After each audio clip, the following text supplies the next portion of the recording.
After starting this little series on this Holley install on this Honda, I probably have 15 or 20 active conversations with people going on that I haven't talked to in over a decade.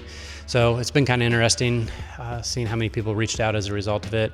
I find these videos kind of painfully boring, and I wasn't even going to post these. Great way to start a video, I know. So many of you have said that you like this type of content. This one's probably the most boring of the series, but this is the next step of the process. So this coolant neck thing, I'm gonna pull this is steel, this is aluminum, so I'm gonna pull this steel part off and then just weld it shut. Got the steel ding-a-ling pulled out of there and kind of got to thinking, this might be like a perfect spot for a coolant pressure sensor. So I'm gonna tap it real quick and see if it fits. Just holding it up there, it's close to the VTEC solenoid there, but it works. So I might roll with that.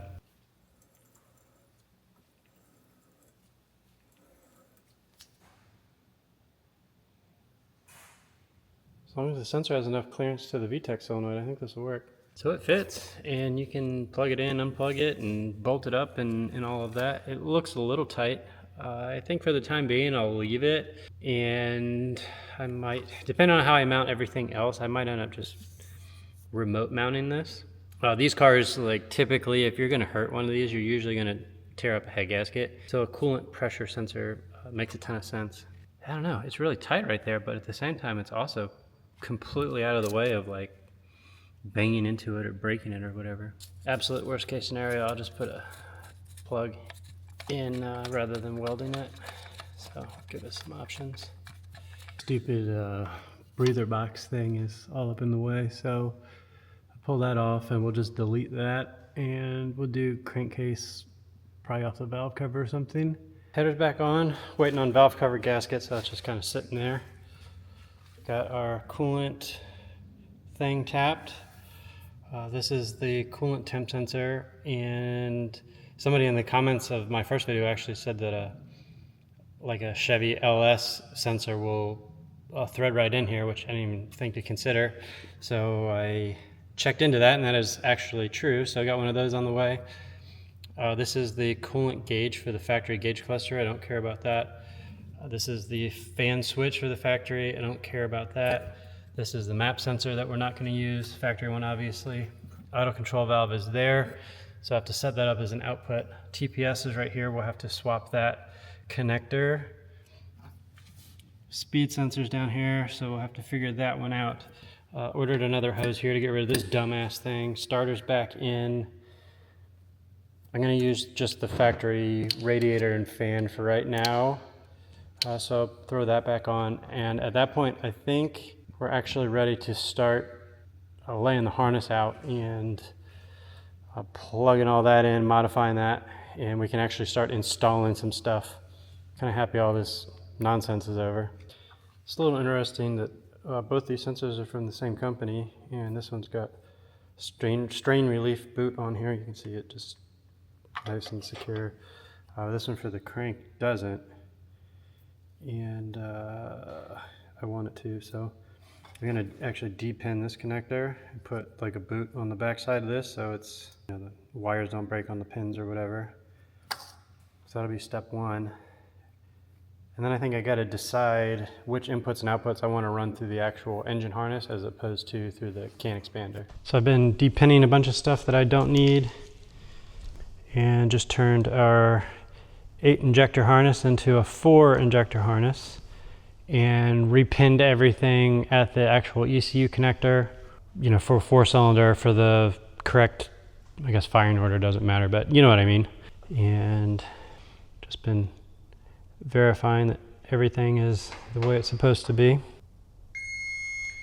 I think we're good to go on that. So next I'm going to do the same thing for the coils, and then we can start swapping connectors for the sensors that we're using. Here's half of the coils depinned, obviously going from 8 to 4. Depinned the cam sensor to get the most length out of the wires, and then I'm going to repin it with these terminals.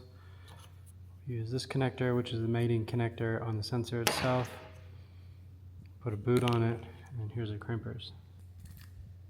Once you use these style connectors, you can never go back. So here's a cam sensor.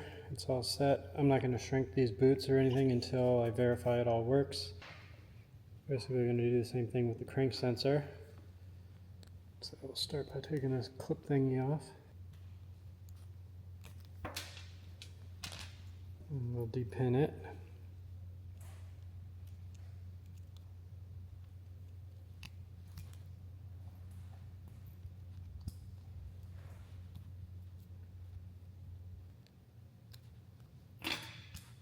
There we go.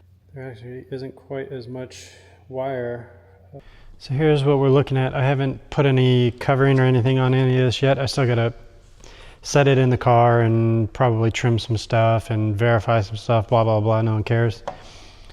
I have the wideband portion of the harness just separate from itself, because naturally aspirated, the O2 sensor is gonna go behind the motor, and once there's turbo stuff on the engine, the O2 sensor is gonna go in front of the motor. So I think it makes the most sense just to kind of separate this.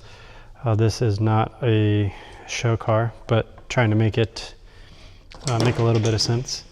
This is just the main relay, CAN connector, and fuse. This is just all the way that it is from Holley.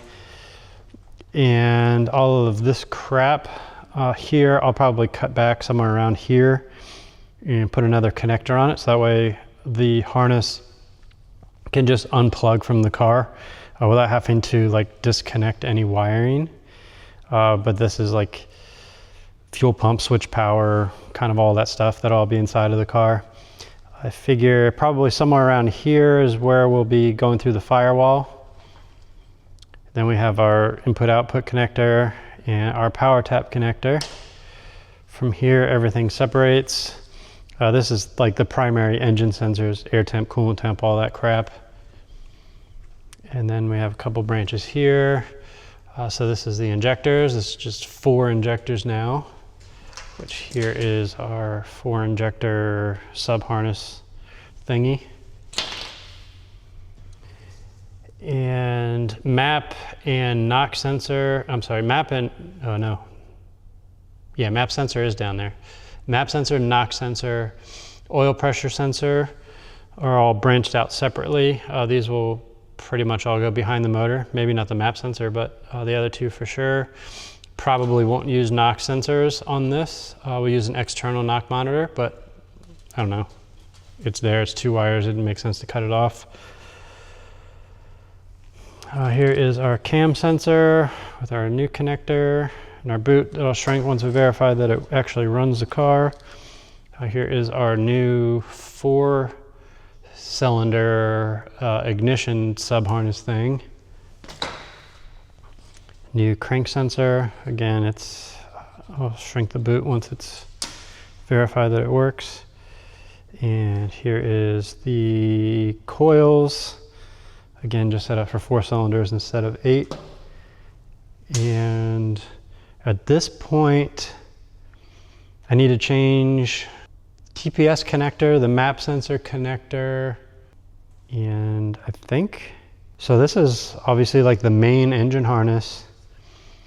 Originally, I thought I was gonna try and run some additional stuff within the main engine harness to keep it a little bit cleaner, but I don't really care that much. And I think for this particular application, and there's only 4 inputs, 4 outputs, I'll probably just run the additional stuff through the input-output connector as intended, and then everything else to the CAN expander. So like I said, I want this harness to be able to be removed from this car in 30 seconds, so that if we ever decide just to put it into another Honda that's in better shape, that it's, we're not gonna be cutting a bunch of stuff out of the car. So I'm gonna go set it in the car now, I guess. So instead of wiring a bunch of bulky nonsense for a relay and everything for the radiator fan, I just have this kind of thrown in here, obviously. And I'm going to try to tie into the factory ECU trigger wire for the fan. And hopefully, even though the engine harness is gone, the chassis harness is still in the car. The factory fuse box and relay crap is still in the car. So I think it should work, and if so, then we can just use a ground trigger from the Holley directly to all of this stuff and then eliminate, you know, all of that nasty wiring. Everything will be fused, everything will be factory. So let's see if it'll work.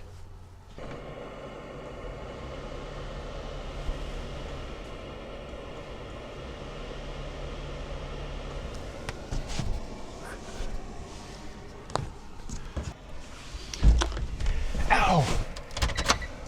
Shut up. Stupid radio.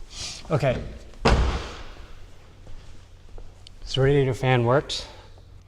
So I think this thing's getting pretty close. The LS coolant temp sensor worked.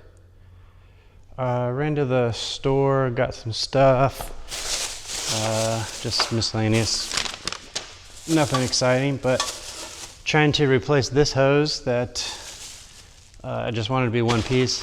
Found something that was pretty close and just went and paid for it and didn't really think much of it, and looked at the receipt afterwards, and this hose was $75. So unless it fits perfectly, we might just not use this. That's insane. It's got a new valve cover gasket, so before I put that on, I'll probably drill out and weld a couple bungs onto the valve cover. Got oil coolant, new oil filter. I got a new radiator cap for this. So, whoops. If that fan will come off of that radiator, usually all of the bolts break and it's like a disaster, but if that'll come off and bolt onto this, then I'll probably use this. If the fan's gonna be a pain in the ass, then I'll just use that because this isn't really necessary for right now.